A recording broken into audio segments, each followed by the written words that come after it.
Sometimes, of course, I've disagreed with the president, but I've also been extremely open about the fact that I was wrong about Donald Trump. I was wrong, first of all, because I believed some of the media stories that turned out to be dishonest fabrications of his record.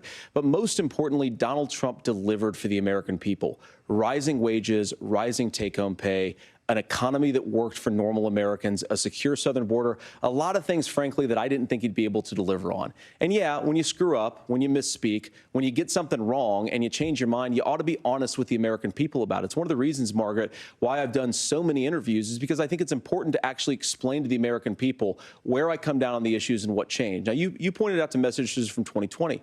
Margaret, I've been extremely consistent that I think there were a lot of things that we could have done better in the Trump administration the first round if Congress was doing its job. I strongly believe, and I've been a United States Senator, that Congress is not just a high-class debating society. It's not just a forum for senators and congressmen to whine about problems. It's a forum to govern. So there were a lot of things on the border, on tariffs, for example, where I think that we could have done so much more if the Republican Congress and the Democrats in Congress had been a little bit better about how they govern the country. They were so obsessed with impeaching Donald Trump, they couldn't actually govern. And I want to talk about this tariff issue in particular, Margaret, because Tim just accused this of being a national sales tax.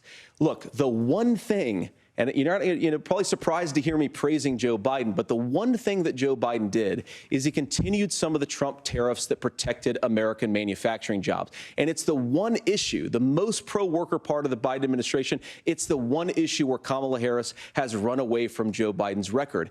Think about this. If you're trying to employ slave laborers in China at $3 a day, you're going to do that and undercut the wages of American workers unless our country stands up for itself and says, you're not accessing our markets unless you're paying middle-class Americans a fair wage.